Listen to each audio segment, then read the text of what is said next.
Bismillahirrahmanirrahim. Assalamualaikum warahmatullahi wabarakatuh. Kali ini jumpa lagi dalam pembelajaran biologi, khususnya kelas 11 MIPA semester Gasal, tentang bab 5 sistem peredaran darah. Subbabnya adalah penggolongan darah pada manusia.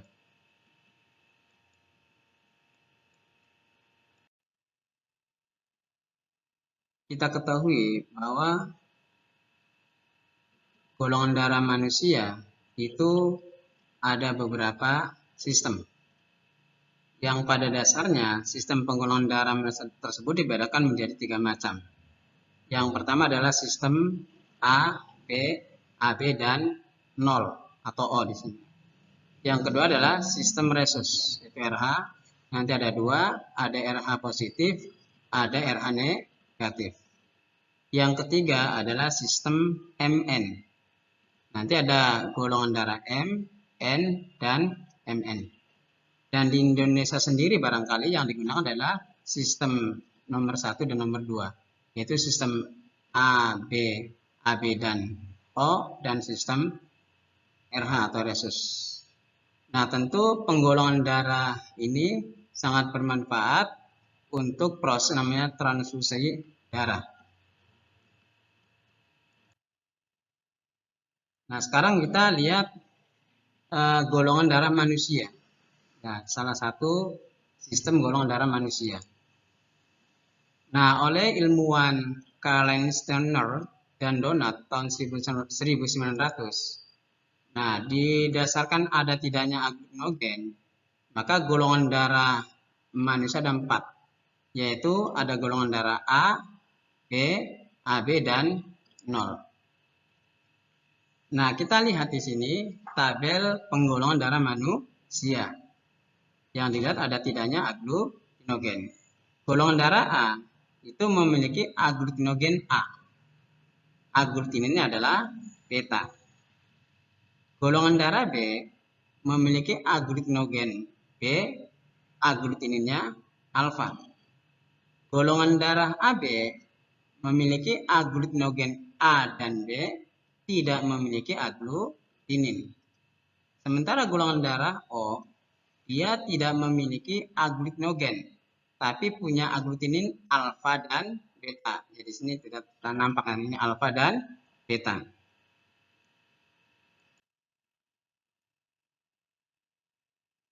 Nah, setelah kita mengetahui golongan darah manusia tadi, kita mungkin pengen tahu, ya, bagaimana cara mengetahui golongan darah tersebut. Maka dilakukan uji golongan darah. Nah, kita lihat tabel sini sebagai contoh, ya.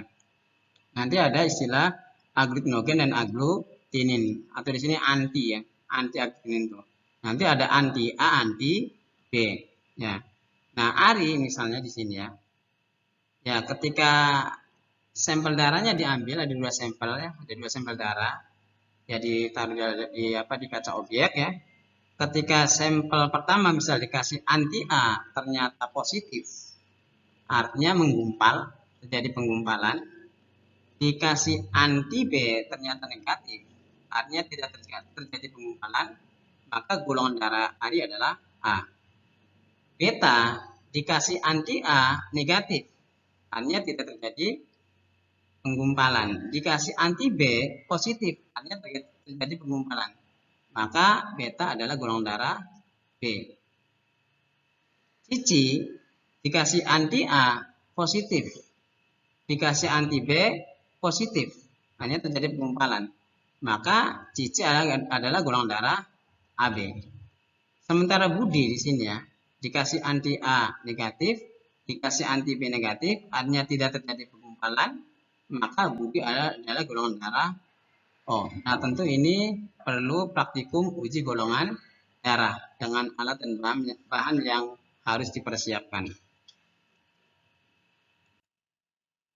Nah, setelah kita mengetahui tadi golongan darah dan tadi fungsi penggolongan darah ini adalah untuk transfusi darah. Nah, di sini ada tabel transfusi darah. Ya, nanti ada dua kelompok, ada golongan darah sebagai resipien, artinya yang menerima darah, dan ada golongan darah donor, artinya yang memberikan atau mendonorkan darah ke resipien. Nah, kita coba lihat ya, golongan darah A misalnya ini resipien. Ya, ketika golongan darah donor A memberikan kepada A lagi, maka ini di sini tidak terjadi penggumpalan. Artinya berarti sini boleh ditransfusikan dari A ke A. Nah, donor B, golongan darah B, ketika ditransfusikan ke A, ya sebagai penerima, maka di sini terjadi proses penggumpalan. Maka di sini tidak boleh dilakukan transfusi darah dari golongan darah B ke golongan darah A. Nah, sekarang kita lihat donor yang AB. Ya, didonorkan ke resipien A. Di sini pun terjadi penggumpalan, maka tidak boleh dilakukan transfusi darah. Nah, kita lihat golongan darah O sebagai donor, ditransfusikan ke golongan darah A sebagai resipien. Di sini tidak terjadi penggumpalan. Nah, ini berarti boleh dilakukan transfusi darah. Nah, begitu seterusnya. Anda lihat tabel di sini.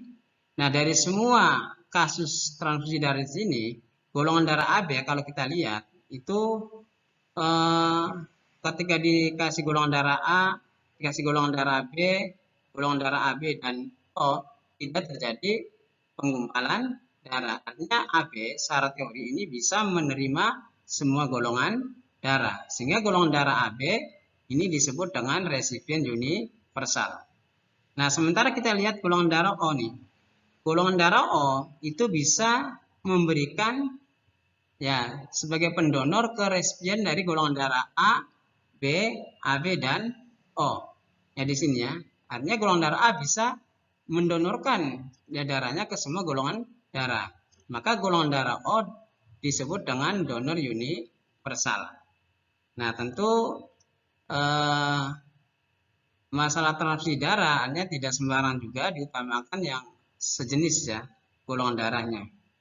Ya, dan tentu juga nanti dikaji juga masalah resusnya, perbedaan resusnya, karena resus positif dan negatif juga sangat penting ya untuk transfusi darah.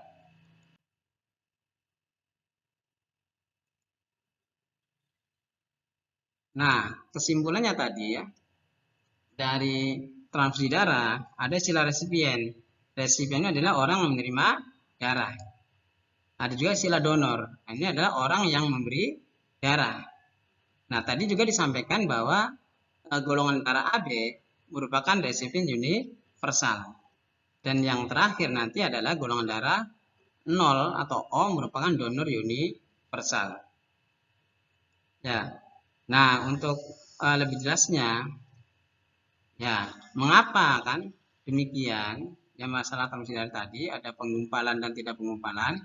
Nah, silakan Anda cari informasi dari berbagai macam literatur. Saya kira cukup untuk pembelajaran kali ini. Bapak akhiri, Assalamualaikum warahmatullahi wabarakatuh.